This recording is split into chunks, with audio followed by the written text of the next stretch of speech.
This is part 2 of This Is Exhausting. And after I put my tools away, I decided I'm going to take a run down to Home Depot and see if I can get something else that'll fit in place of that copper job I put on the end of that pipe. And see, this is totally unacceptable. Totally unacceptable. Now, what I got to replace this, I have a feeling that I might have to get a longer piece of pipe, because the elbow that I got is made for this. My hardware store didn't have it, and I had to spend a lot of time in Home Depot to find this thing here. This is different from the one that my hardware store had. My hardware store was like, it was like this, and it had a plate on it. This is all metal. But the question is it going to be long enough, or do I have to go and get a longer piece of pipe? And today I won't be able to do that. I'll have to wait. If I went to Home Depot and got it, I'd have to buy a 10-foot section. That's stupid. I'll have to wait and get to my hardware store, which right now is closed. So we'll take this off and we'll see how this lines up. Well,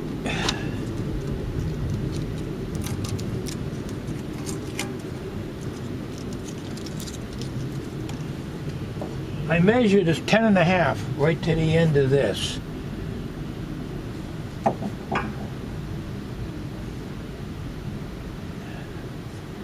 But this here might hang down too low. So if that's the case, I can cut right here with a hacksaw. Cut this off. And I've still got my 90 going down, and that's what I want. And this is pretty good here. We'll just tighten the set screw up. Well, let me just see how long that is. And we're going to see if she fits in there. We just stuck it in there for now. I probably can drive it on there a little more, but let me just pull this camera back here and see where she is. I think this is going to have to be cut.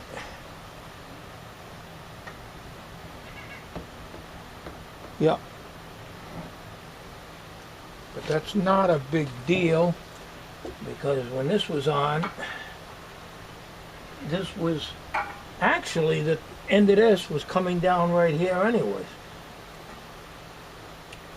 My biggest concern is the length of this pipe. If I have to get another piece of pipe, I'm screwed, blued, and tattooed, because I'll have to wait.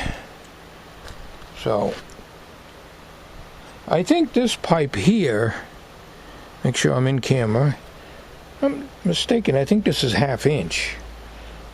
I'm not sure. I think this is 1/2 inch copper tubing. So let's just see. Yeah, she drags on the bottom, so we can cut that. But I'm wondering,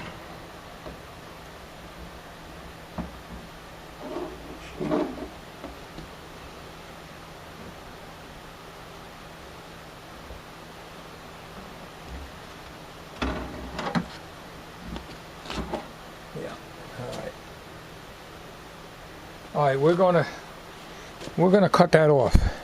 The piece going down, I'm gonna put it in the vise and cut it. Come back on the video in a minute. Well, if you look at it now, hopefully it's in focus. I cut off about half of it, maybe a little more than half. So this is the part we're using, and she's gonna be just like that. And that should sit right on there. It should clear. And the question is this pipe gonna be long enough now? Now there's a lot of gook on here from the foil adhesive.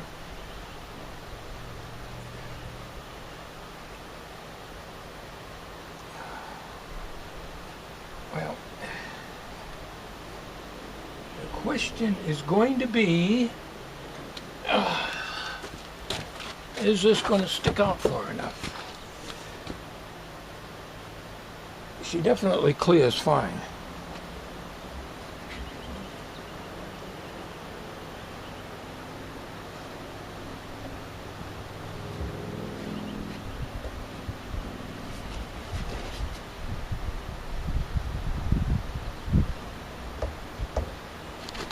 door is hitting something, but it ain't this.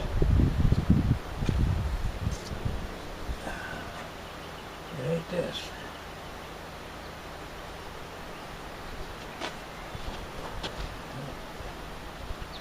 No, and she's clearing right in there.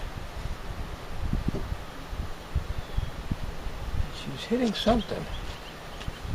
Now, let me just make sure it isn't hitting this. I don't think so, but it could be. If it is, I'll have to shorten it.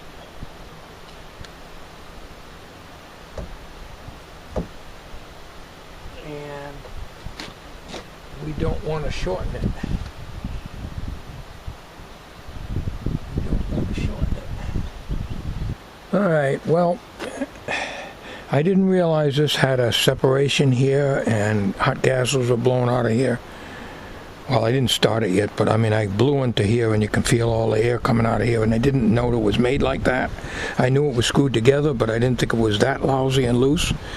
So we put this aluminum foil tape on there. This is the way it's going to be.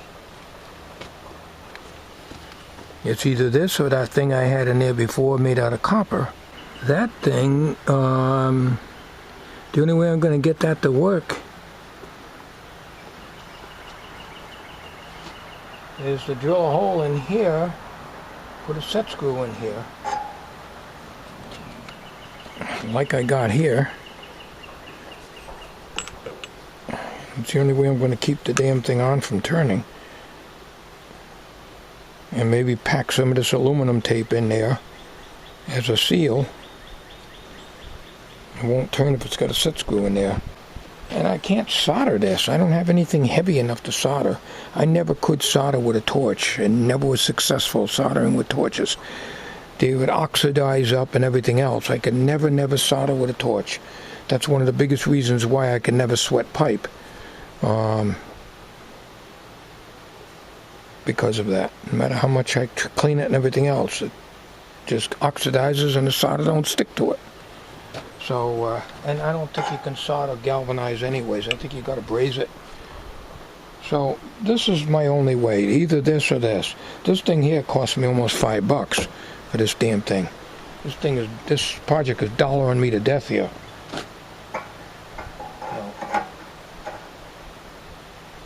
What I'm going to do is I'm going to mount that in there, tighten it up. I'm going to run the generator and see how this elbow holds up.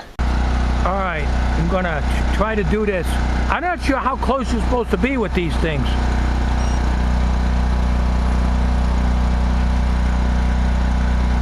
$78 degrees. 73 degrees. I don't believe that.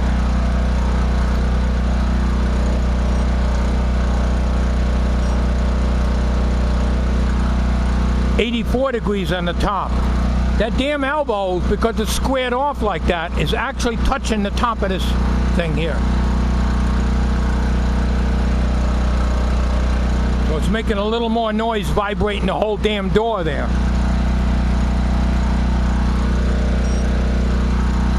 $94 degrees right now.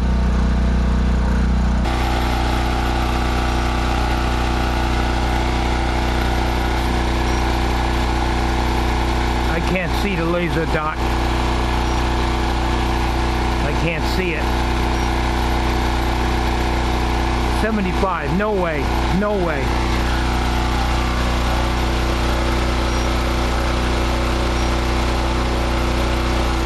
$91. 415 degrees on the muffler. That's about right. 400 to 500, I think. Only 146 degrees on the pipe. No way.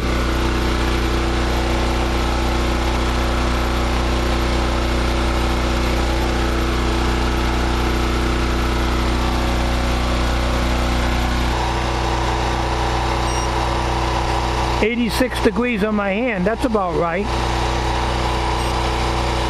87. 83 on my forehead. That's ridiculous.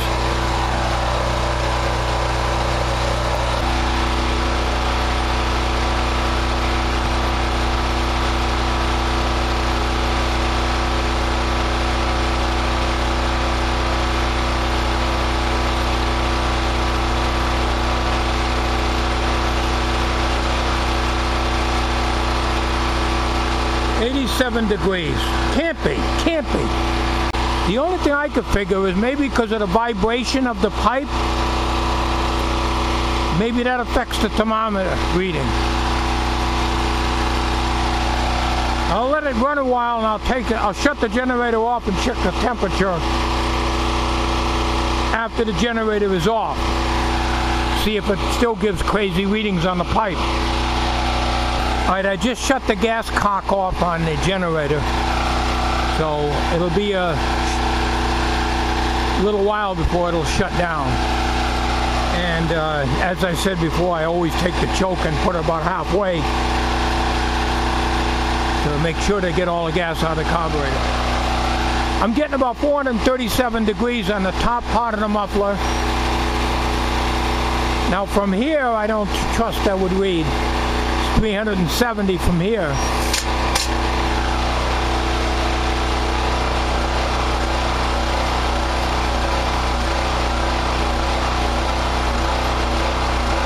Okay, I just shut it down.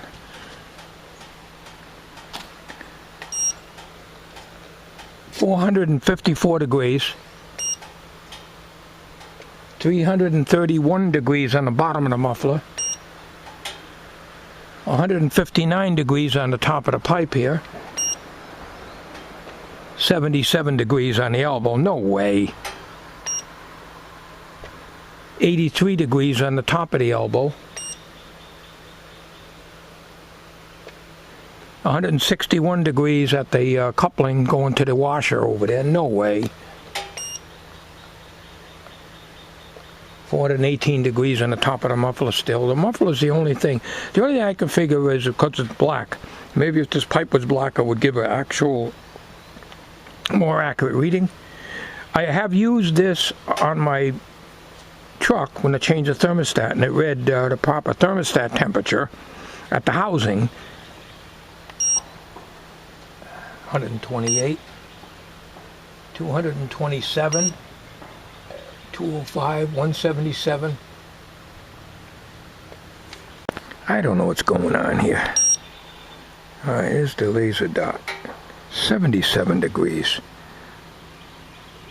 Well, if that's 77 degrees, I can't keep my finger on it. The muffler's 300, it's varying all over the place. 199, 270, 302. No way. The washer, 154. There's no way that's 154 degrees. Anyways, this tape seems to be holding up good. It's keeping the gases from coming out. But this has got such a sharp, I can't cut it off. You know, because that holds the pieces together. This has got such a sharp angle that's hitting the top of this damn thing here, and I can't pull it back anymore. I can't shorten this, because if I shorten this, if you look in here, if I shorten this, it won't clear the second piece of metal here, and it won't drop through that hole there. As it is now, it's not in the center of that hole. Alright, I started the generator up. When I got the pipe off of it, I heard sound like metal click. I thought for a minute the engine was blowing or something. And I found these two pieces of plastic on the slider board under the generator, and it did not come from the fan. I have no idea where it came from. I looked all around the generator and couldn't find it. I have no idea where these came from. But everything seems to run okay, but I heard a noise, and it was on my last video clip that I just did before this one. So I have no idea what that noise was, but I found these over here. Right down there. It did not come out of the alternator. There's no sign of anything there. It obviously wouldn't have come out of the muffler area because that's Teflon. The choke is working fine. Carburetor's working fine. I have no idea where it came out of. But It had to have come out of the generator somewhere.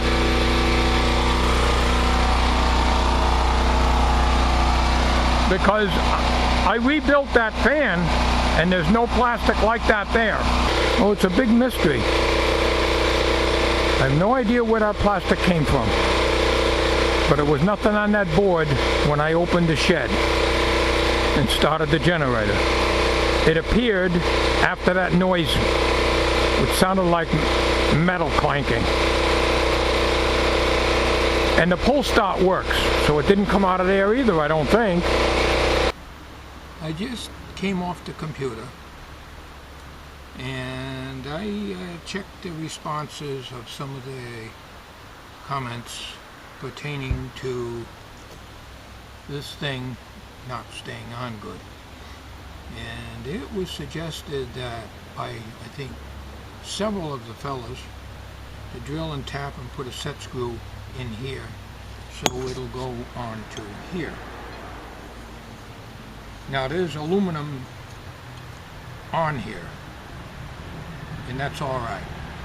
Obviously the adhesive is the weak point, like one of the fellas said. So if I can drill and tap, put a set screw in here, I can use this, because this has too high of an elbow, too sharp of a bend. Unfortunately, I wasted my money on this. This here is too much of a bend. And it hits the top of the dryer vent, and we can't have that.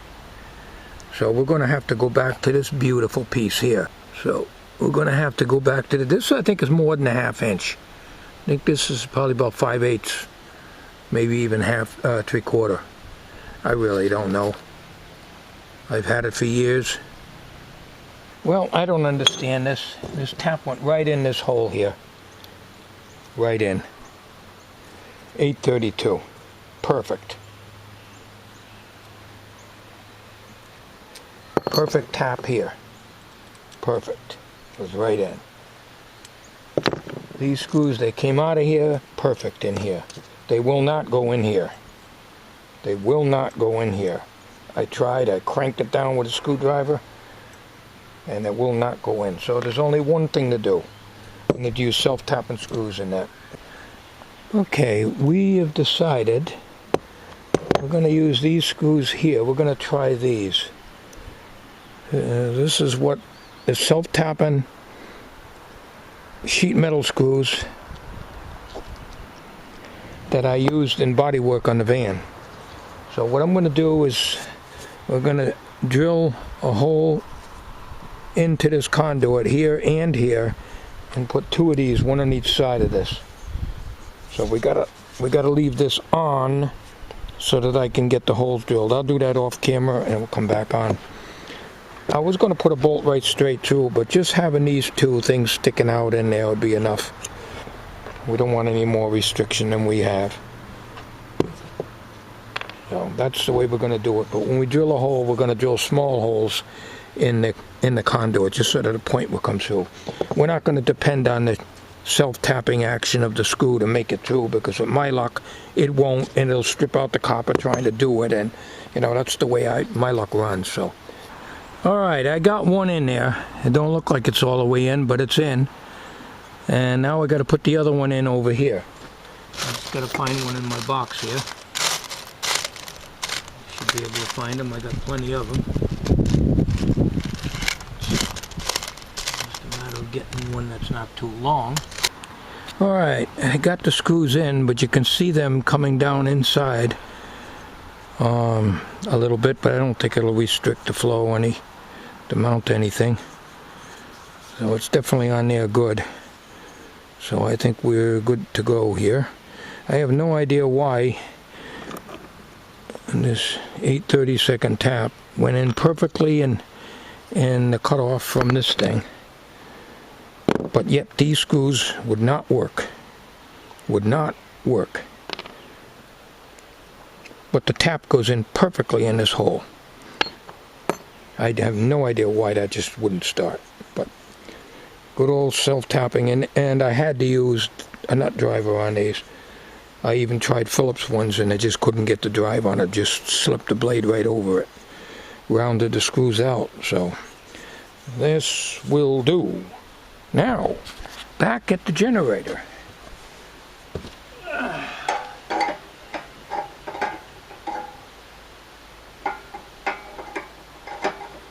Obviously, I tightened this screw up a little bit. Here we go. Alright. Back to the beautiful piece again. Alright. So I wasted almost $5 on the other one.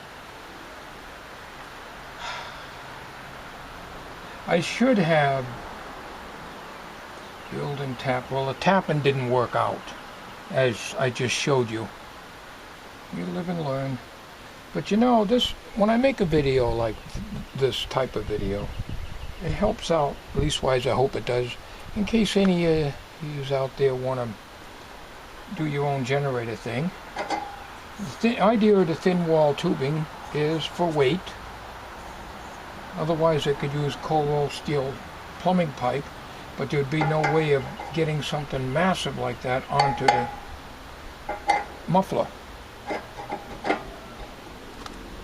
So that's the way she be. So we're going to wind this video down for today, and we're going to call it good, and some suggestions about painting this block so we can get an accurate temperature reading from the infrared temperature gun is a good idea. And I was kind of thinking stinking that in the back of my mind, and I said, geez, I wonder if it had anything to do with the reflection. But this is relatively dark compared to this, but it was still showing, when I had this on, a low temperature of like 78 degrees or so. So, all right. So that's what we're going to do. That's what we're going to do. Okay, we'll close the door here. We don't have it screwed in place. And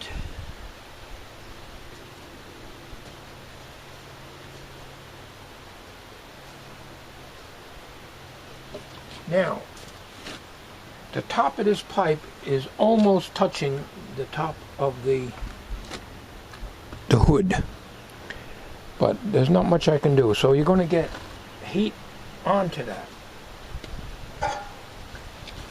My concern is that this don't get so hot that it could cause the wood to burn. I had this temperature, well, of course this is white, so it was reading 170 degrees.